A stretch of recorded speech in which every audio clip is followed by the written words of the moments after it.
My parents skipped my birthday again but threw my sister a lavish yacht party for hers. So I walked away for good, and the way they tried to get me back was unbelievable. My name is Sarah, I'm 26 years old, and this is about how I finally stood up to my parents after a lifetime of being treated like an afterthought compared to my golden child sister. To understand the full scope of what happened, you need some background. My parents, David and Linda, are successful real estate developers who built their business from scratch. They're not billionaires, but they're definitely wealthy enough to afford multiple homes, luxury cars, and expensive vacations. My sister Jessica is 23, 3 years younger than me, and she's been the apple of their eye since the day she was born. Growing up, the favoritism was subtle at first. Jessica got the bigger bedroom because she needs more space for all her activities. When we both wanted to take piano lessons, somehow there was only budget for Jessica's lessons because I was already doing well in school and didn't need extra enrichment. When it came time for college, Jessica got a brand new BMW for her 18th birthday and a full ride to her dream school. I got a used Honda Civic and was told I needed to earn my way through state school with scholarships and part-time jobs. I convinced myself that this was just how families worked. Maybe I was more independent, maybe they knew I could handle more responsibility. I graduated summa cum laude with a degree in marketing, landed a great job at a tech startup, and moved into my own apartment. I was proud of what I'd accomplished on my own, but part of me always craved my parents' recognition. The birthday thing started when I turned 21. Jessica had just turned 18, and my parents threw her this massive party at their country club. I'm talking about a $15,000 event with a live band, professional photographers, and over 100 guests. It was beautiful, and I was genuinely happy for her. When my 21st birthday came around 2 months later, my parents took me to dinner at a nice restaurant. Just the four of us. Don't get me wrong, it was a lovely evening, but the contrast was stark. This pattern continued year after year.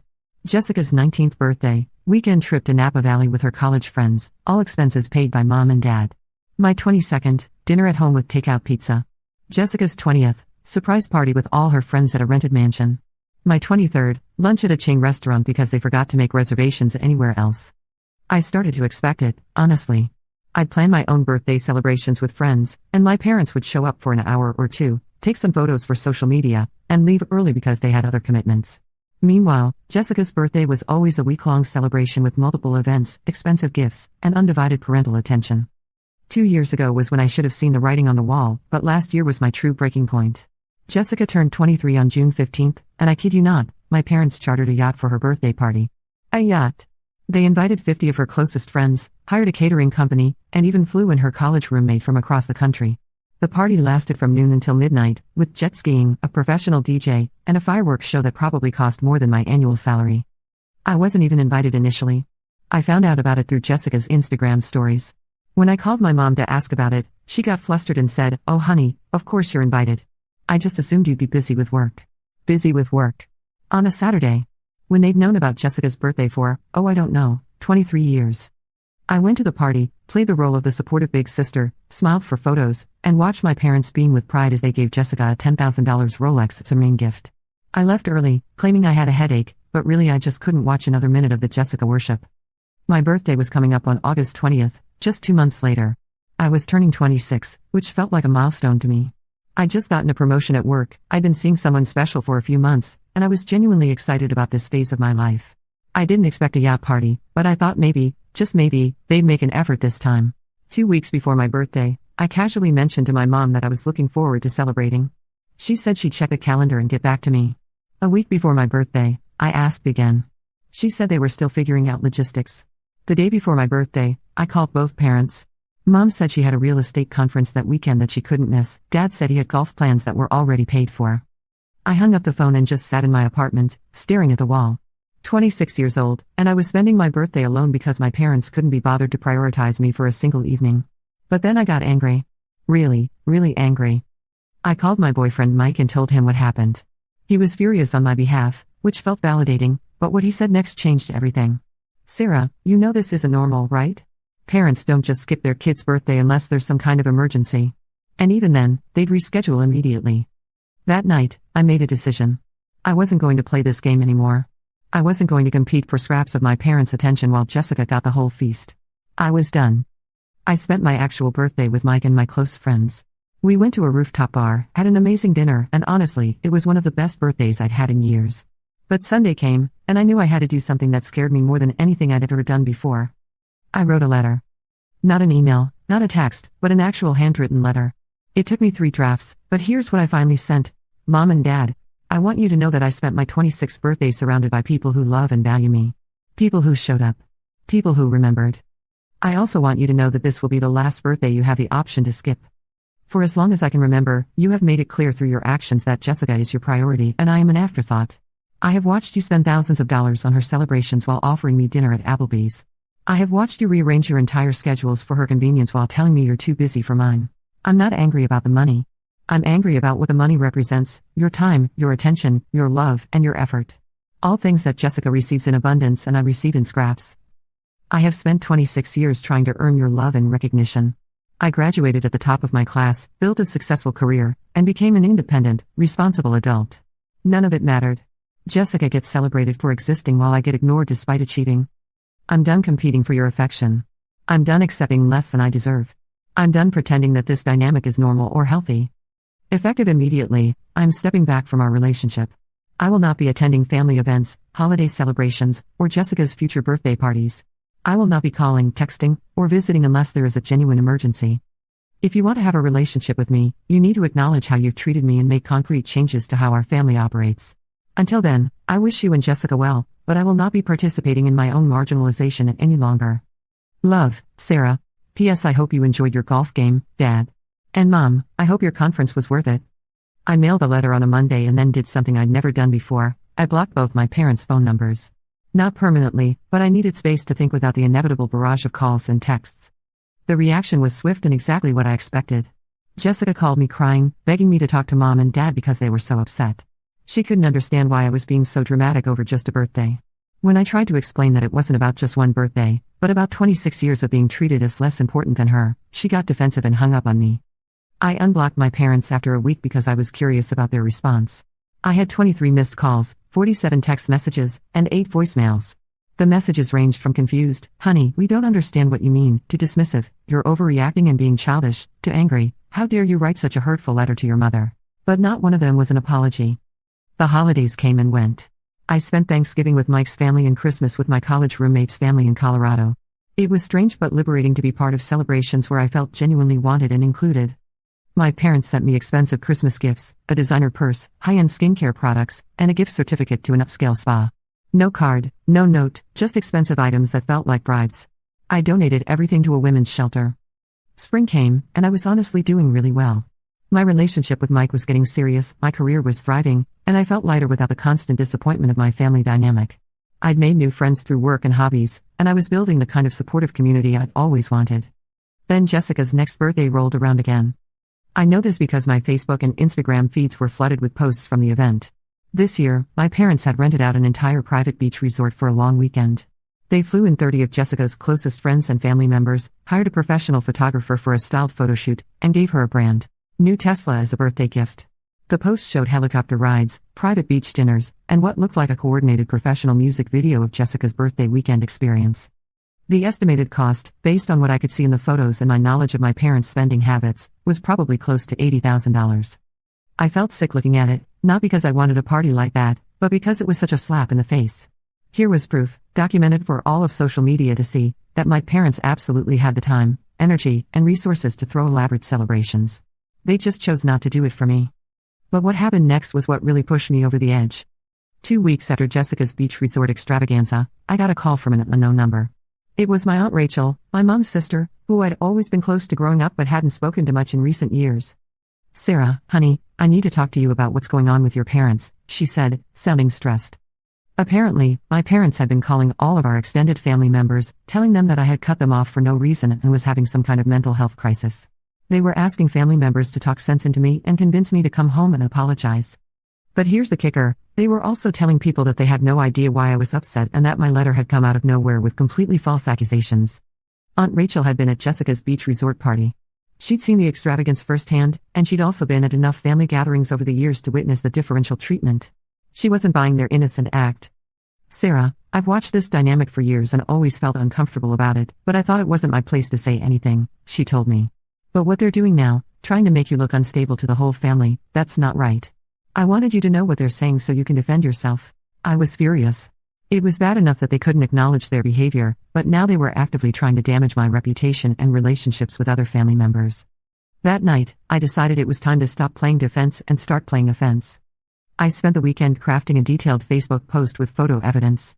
I used pictures from Jessica's birthday celebrations over the years, contrasted with pictures from my own birthdays. I included screenshots of text conversations where my parents had canceled on me last minute or forgotten about my plans. I laid out the financial disparities in a clear, factual way without being petty or mean-spirited. The post was long, but it was thorough. I explained the pattern of behavior, shared specific examples, and made it clear that this wasn't about jealousy or entitlement, but about basic respect and equality within our family. I ended the post with this: I want to be clear about something. I don't need my parents' money, I don't need expensive parties, and I don't need to be anyone's favorite child. What I needed was to feel valued and prioritized equally to my sister. What I needed was for my parents to show up for me the way they've always shown up for her. I tried for 26 years to earn their attention and respect. I've now spent the last 8 months learning that I can't earn something that should have been freely given. I'm sharing this because my parents are telling people that I've cut them off for no reason and that I'm having mental health issues. This is my reason. This is my truth. And my mental health has never been better than it is now that I've stopped accepting less than I deserve. The response was immediate and overwhelming. Extended family members, family friends, and even some of my parents' colleagues began commenting and private messaging me. It turns out that a lot of people had noticed the favoritism over the years but, like Aunt Rachel, have felt it wasn't their place to say anything. My dad's business partner commented publicly, "Sarah, I've watched you grow into an incredible young woman despite not getting the recognition you deserve at home. Your parents should be proud of who you've become, and I hope they can see that before it's too late." One of my mom's college friends sent me a private message: "Honey, I've been to Jessica's parties and always wondered why yours were so different. What you've written here breaks my heart, but I'm proud of you for standing up for yourself." Even some of Jessica's friends reached out privately to say that they'd always thought the treatment was unfair and that they respected me for finally speaking up. But the most surprising response came from my grandmother, my dad's mother, who I thought had always favored Jessica too. She called me directly after seeing my post. "Sarah, I owe you an apology," she said, her voice shaky. "I've been watching this happen for years, and I should have said something to your parents long ago. What they've done to you is wrong, and I'm ashamed that I enabled it by staying quiet." She went on to tell me that she'd actually tried to talk to my parents about the favoritism several times over the years, but they'd always dismissed her concerns or gotten angry at her for interfering. She'd eventually stopped bringing it up to keep peace in the family. "But seeing what you wrote, seeing it all laid out like that, made me realize how much damage their behavior has caused," she said. "I want you to know that I see you, I value you, and I'm proud of the woman you've become. And I'm going to make sure your parents know that their behavior is unacceptable." Within 48 hours of my post going live, I had dozens of messages of support from people who'd witnessed the family dynamic over the years. But I also had radio silence from the 3 people whose responses mattered most: my parents and Jessica. That silence lasted exactly 1 week. Then my parents showed up at my apartment. I came home from work on a Tuesday evening to find them sitting in the lobby of my building, looking uncomfortable and out of place. My doorman, bless him, had refused to let them up without my permission. When I saw them, my first instinct was to turn around and leave. But then I thought about everything I'd been through over the past 8 months, all the growth I'd experienced, and all the support I'd received from people who actually cared about me. I was stronger now. I could handle this conversation. I brought them up to my apartment, and we sat in my living room in the most awkward silence I've ever experienced. Finally, my mother spoke.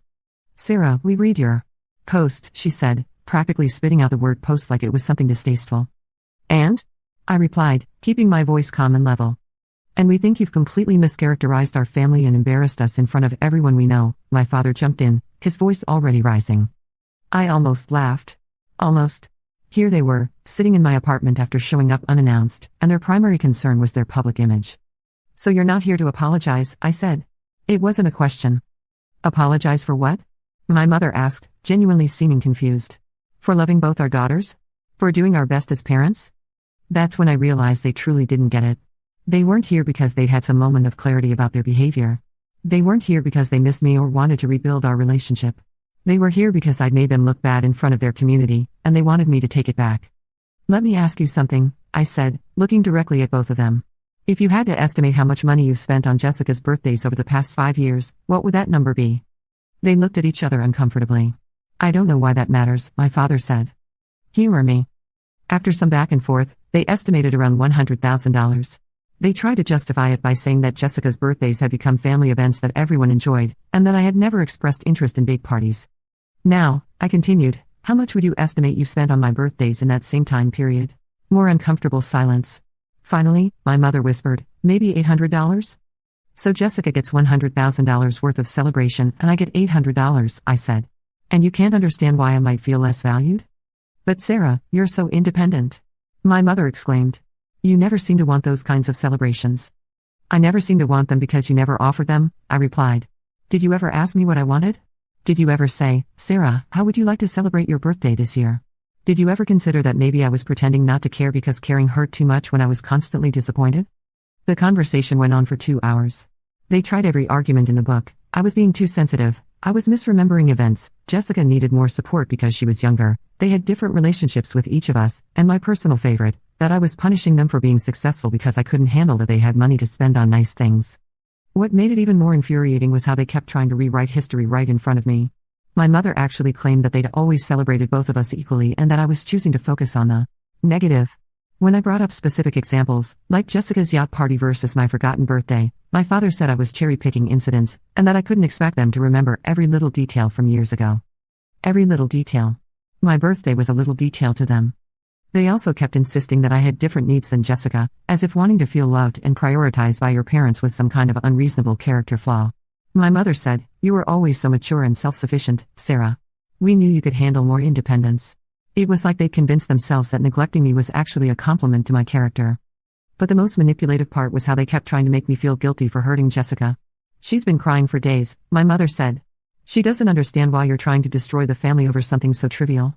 They painted Jessica as the innocent victim in all of this, as if she hadn't benefited enormously from the favoritism and as if she hadn't dismissed my feelings every time I tried to talk to her about it over the years. At one point, my father actually said, we gave you a good education and you have a successful career. Isn't that enough? That's when I finally lost my composure. Enough? I said, my voice rising for the first time. Dad, love isn't a finite resource. Showing up for me doesn't take anything away from Jessica. Celebrating my achievements doesn't diminish hers. Treating both your children with equal respect and attention isn't some impossible task that only perfect parents can manage. I took a deep breath and continued, you gave Jessica a Tesla for her birthday. You know what I wanted for my birthday? A phone call. On the actual day. Before 9 p.m. That's it. That was the bar, and you couldn't clear it. By the end of the conversation, it was clear that nothing had changed. They still didn't understand why I was upset, they still thought I was overreacting, and they still wanted me to take down my social media post and apologize to the family for causing drama. I told them I needed them to leave. But this is where the story gets really interesting, because what happened next showed me exactly how desperate they were becoming to control the narrative. 2 days after their visit, I got a call from my HR department at work. Apparently, someone had called my company claiming to be a concerned family member and suggesting that I was having personal issues that might be affecting my work performance. They wanted to make sure I was getting the help I needed. My boss, thankfully, thought the whole thing was bizarre and inappropriate. She told me that the caller had seemed overly dramatic and that their concerns didn't match anything she'd observed about my work or behavior.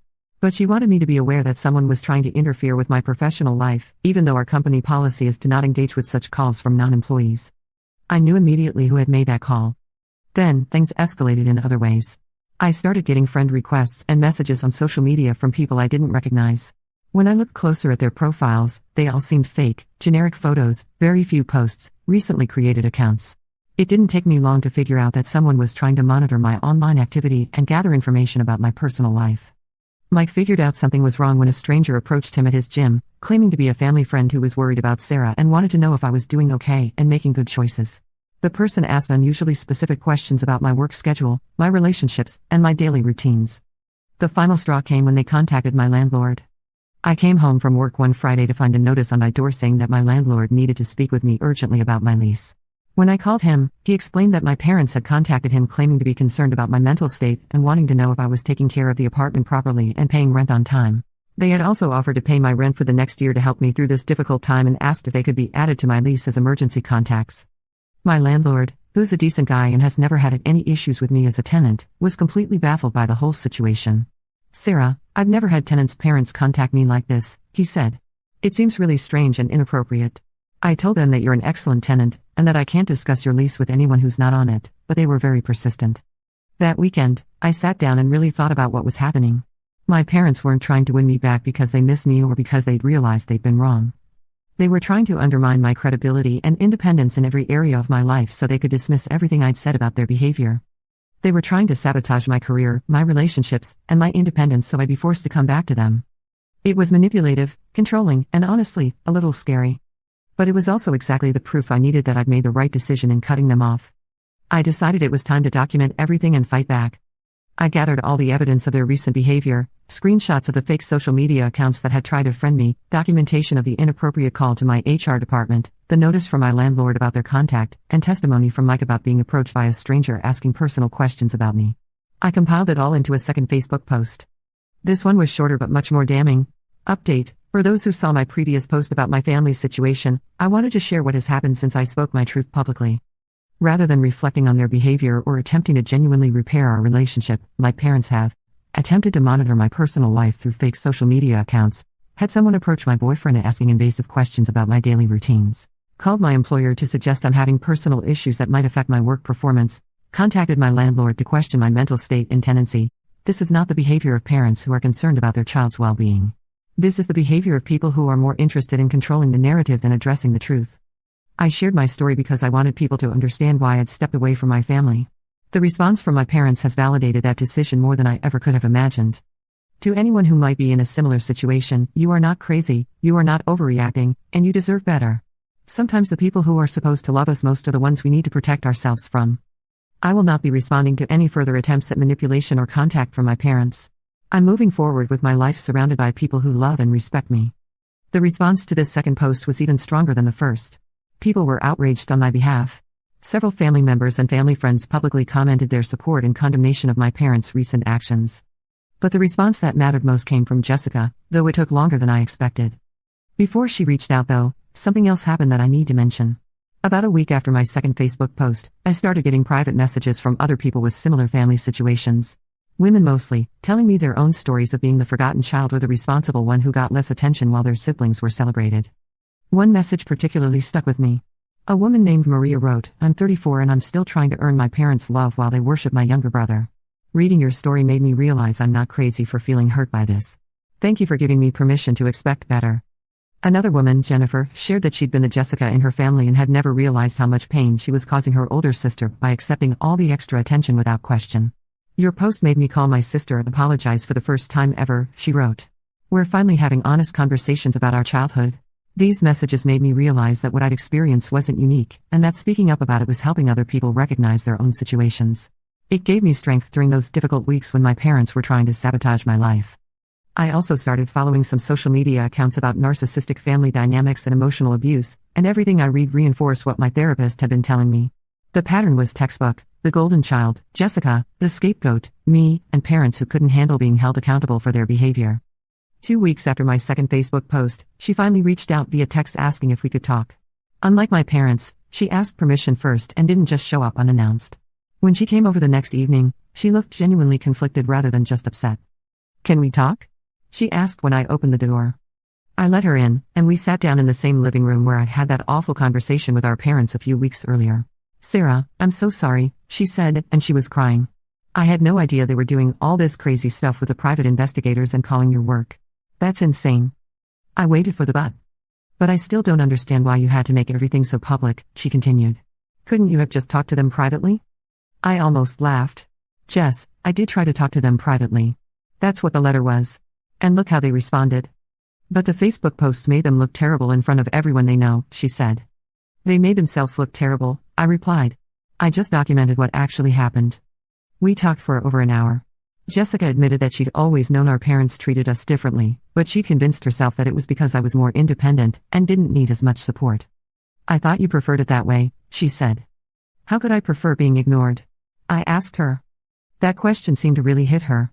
She was quiet for a long time, and then she said something that surprised me. I think I knew it wasn't fair. But I liked being special.